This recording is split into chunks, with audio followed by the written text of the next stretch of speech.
In just a few months, you're going to be finishing high school.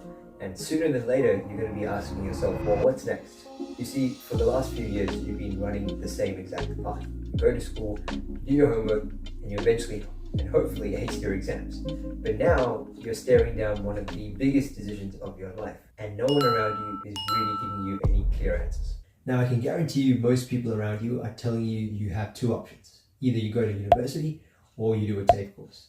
But are those really the only two options available to you after high school? Because honestly, here's the truth. The world has changed. The risks of doing something different aren't as high as they used to be. And the reward for doing something you actually care about, well, it might be way higher than you think. So in this video, I'm going to aim to break down 4 potential post-high school pathways for you to consider.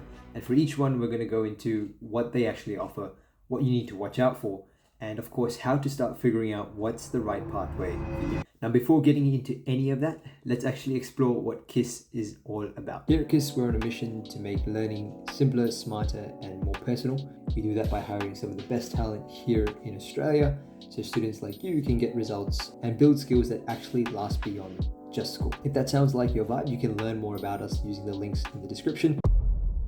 Okay, so the most obvious option is university, and it's the most traditional path sought by many students, and for good reason. You know, university can open a lot of doors that nothing else really can. For an example, if you want to be a doctor, a lawyer, an engineer, or a teacher, you will for sure 100% need a degree, and there's just no getting around it. If you don't turn up with those types of qualifications like a degree, you're not going to get hired into those fields. But here's what most people fail to tell you most of the time, and it's that not everyone actually needs a uni degree to succeed. You see, with the cost of living generally increasing around the world, degrees are proportionally following suit. Not just in terms of monetary value, but also the time spent doing the degree and also the opportunity cost. The opportunity cost, for an example, of doing a degree is your inability to go and chase after that dream or to travel the world. And I think it's also important to mention that in some industries like media, business, or even technology, things like experience, who you know, so your network, and side projects that you complete are often way more valuable and count a lot more than your actual degree. So before blindly conforming to a degree, I would highly recommend that you ask yourself the following series of questions. Number 1, do I know what this degree is leading to? Number 2, do I actually want that path? And number 3, am I just following the traditional script because someone said that this was the only path available? Now, if the answer to any of those questions is I'm not sure or I'm sitting on the fence and you just know you're 50-50, that's where these next few parts that I'm going to be talking about might be options you would like to consider after high school. So without further ado, let's explore some of those. Okay, so if university is not your thing, maybe considering taking an unconventional path might be something right up your alley. So what does unconventional look like? It might be working on your own project or business, or it might be even door knocking your way into a brand or company that you love to try and do some ad hoc work for free and eventually get paid. But I honestly think it's never been more easier and more accepted to kind of just do your own thing and take on a path that not many other people might be considering themselves. You see, 20 years ago was a completely different story, where if the average person tried to go against the grain, they were likely to achieve suboptimal results. Whereas today, the cost of failure isn't so high. Matter of fact, the world progressing has largely been built on contrarian thinking.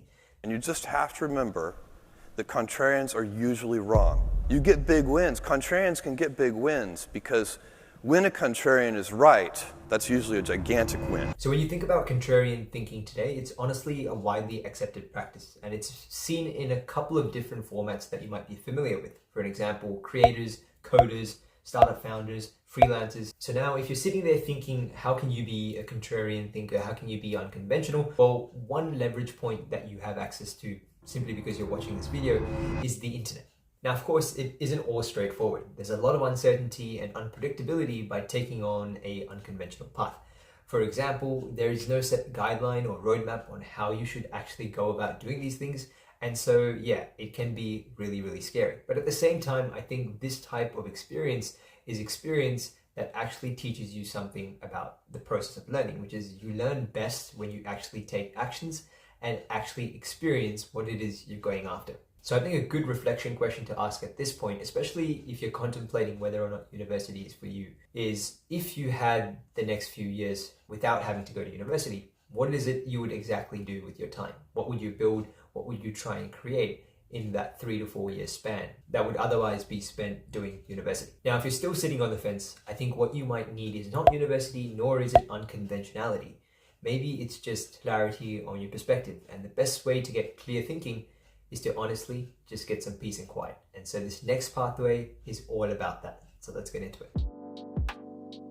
So if you're not after more action once you've completed your year 12 studies, I think that's totally understandable. Just given that you've been through a whirlwind of the year that is your year 12 exams, it makes sense to maybe consider just hitting pause for a second and taking some time to really reflect on what it is you want out of the next few years. And so a really good way to do that might be through a gap year. Now, just because you take a gap year does not mean you're lazy at all. If it's done right, it can be one of the most productive and life-changing things that you can do for yourself.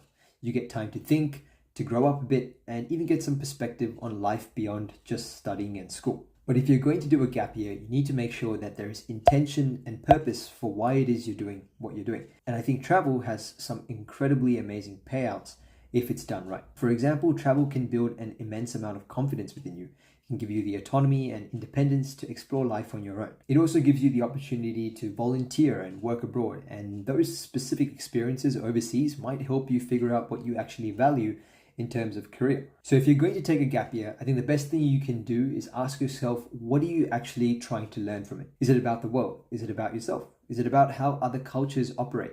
Or is it about the number of opportunities and possibilities out there? Now, I know there's a small cohort of you that's probably not aligned with any of the pathways you've talked about. And instead, you just want to get straight into the real world and honestly just start working. And so this next pathway is going to be exactly for you. So let's dive into that one. Now, as most of you already know, you don't necessarily need a degree in today's day and age to actually start making some money. Show me the money! That's it, brother, but you got to yell that shit! Show me the money! I need to feel you, Jerry!